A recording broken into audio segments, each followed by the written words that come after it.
Kita Hmm. tahu bahwa dunia ini sebetulnya diselenggarakan dengan pertentangan, sebut aja pertentangan eskatologis itu. Antara mereka Hmm. yang percaya pada determinisme dan mereka yang mengambil posisi libertarian.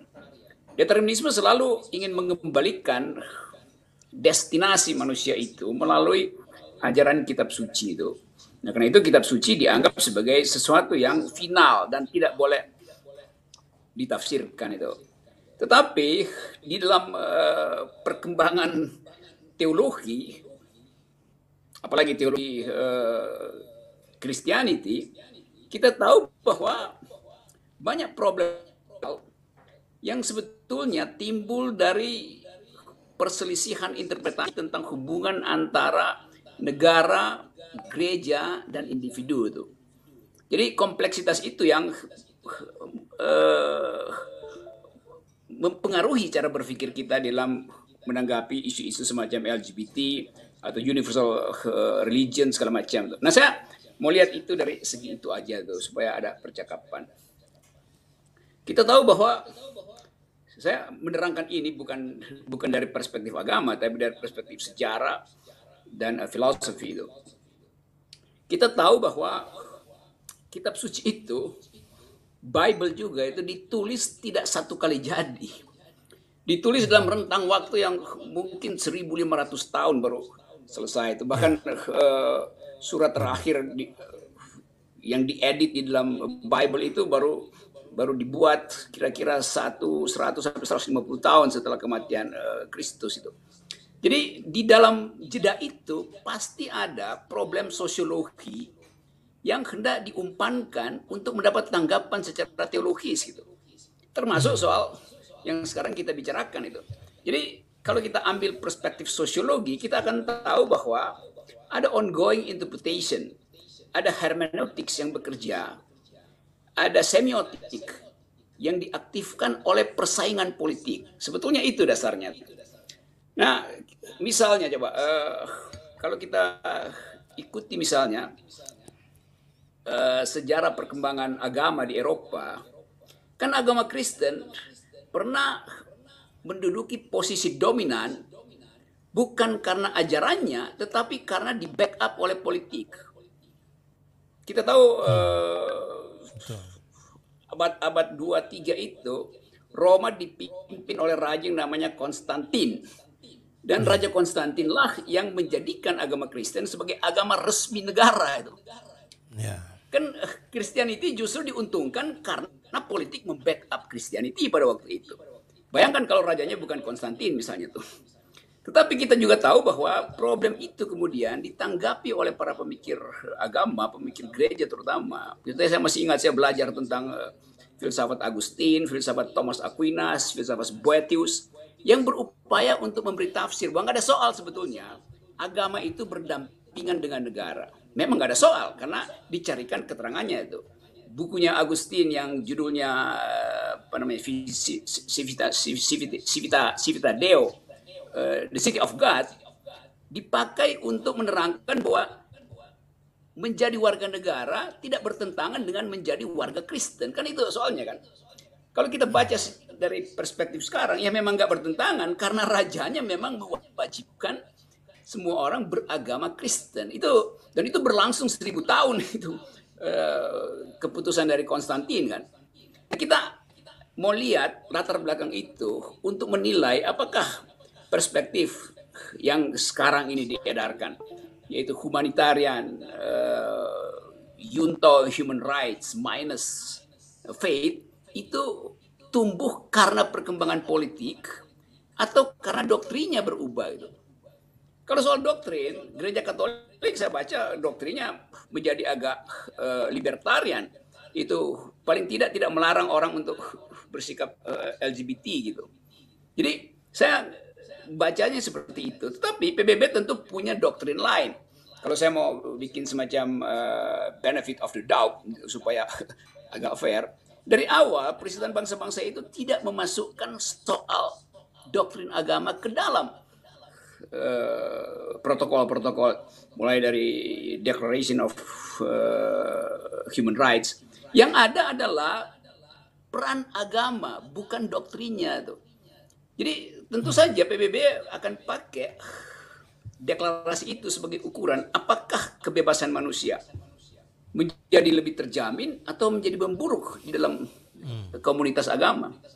Itu yang kemudian jadi problem. Misalnya dulu 5-6 tahun lalu di Belanda ada seorang perempuan, siapa namanya itu, yang kemudian seorang Muslim yang jadi anggota parlemen Belanda lalu cari suaka di Amerika karena dia mengutuk praktek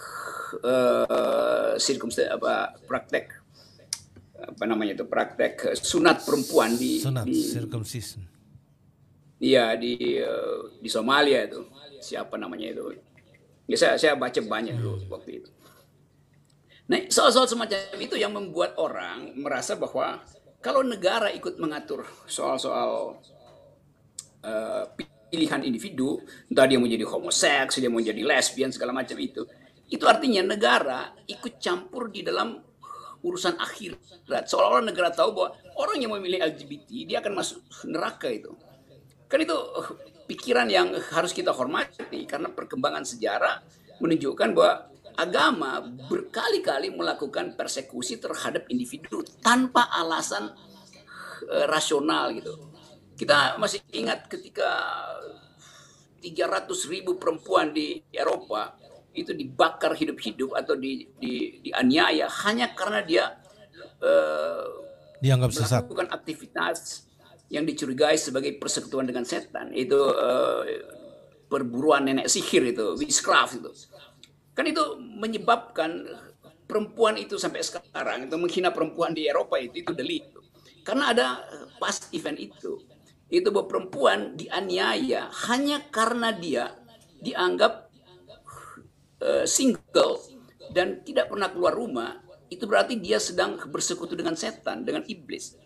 Padahal secara ekonomi kita tahu masalahnya adalah perempuan di abad tengah itu dia tinggal di rumah, itu artinya dia sedang memproduksi barang dagangan baru, memproduksi ekonomi rumah tangga tuh, bikin keramik atau bikin peralatan rumah tangga. Lalu kenapa dia dipersekusi, bahkan dimasukkan ke dalam inkuisisi, sehingga dia harus membuktikan bahwa dia bukan iblis, dan kalau dia gagal membuktikan maka dia dibakar. Karena ada persaingan dengan arogansi patriarkisme laki-laki. Jadi kalau kita baca sejarah, kita tahu bahwa perburuan nenek sihir sebetulnya adalah persaingan antara laki-laki dan perempuan, di mana laki-laki kalah di dalam persaingan ekonomi.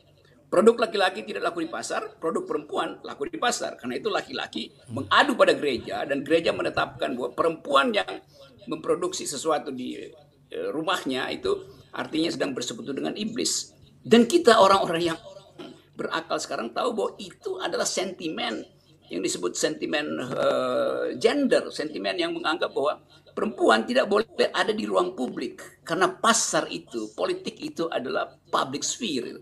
Sementara perempuan ditakdirkan untuk merawat rahimnya di rumahnya sendiri. Tapi kalau kita lihat datanya, kalau perempuan dianggap sebagai, karena soal gender tadi dalam bahasan tadi, kalau perempuan dianggap sebagai makhluk yang tidak bisa menghasilkan pikiran itu bukan sekedar abad tengah. Itu sampai 10 tahun lalu di Amerika, seorang profesor rektor Harvard University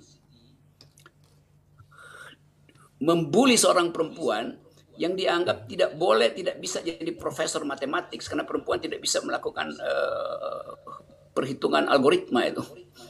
Jadi penghinaan terhadap perempuan sebetulnya ada di dalam sejarah patriarkisme itu. Nah, si profesor kemudian sadar bahwa dia salah, si rektor Harvard University menganggap dia salah mengucapkan, lalu dia mundur sebagai rektor. Padahal dia tadinya adalah menteri dari Bill Clinton, lalu jadi penasihat ekonomi dari Obama itu. Namanya Lawrence Summers, yang jadi kontroversi karena didemo oleh para perempuan tuh. Jadi kita lihat bahwa penghinaan terhadap perempuan sebetulnya itu ada di dalam politik keagamaan. Bukan di dalam doktrinnya. Mungkin doktrinnya bisa kita tafsirkan, tapi selalu ada semacam patriarkisme yang bersembunyi di dalam ayat-ayat agama itu. Kenapa itu Nah, bisa itu yang terjadi? kemudian Ya karena sebentar. patriarkisme lebih lama, lebih masa edarnya lebih lama daripada agama. Nah, soal-soal semacam ini yang saya kira perlu diperhatikan bahwa ada poin dari Perserikatan Bangsa-Bangsa, tetapi bahwa Perserikatan Bangsa-Bangsa melompat terlalu jauh dengan mendeklarasikan sebuah agama baru, itu juga bukan hak dari PBB. Karena itu saya curigai bahwa itu sebetulnya bukan official statement dari PBB itu. Karena pilihan keyakinan itu adalah pilihan yang sifatnya libertarian. Jadi orang boleh memilih, apalagi soal agama itu di dalam hak asasi manusia, itu adalah disebut hak. Di dalam doktrin hak asasi manusia, beragama itu adalah hak. Artinya boleh dipakai, boleh tidak dipakai itu.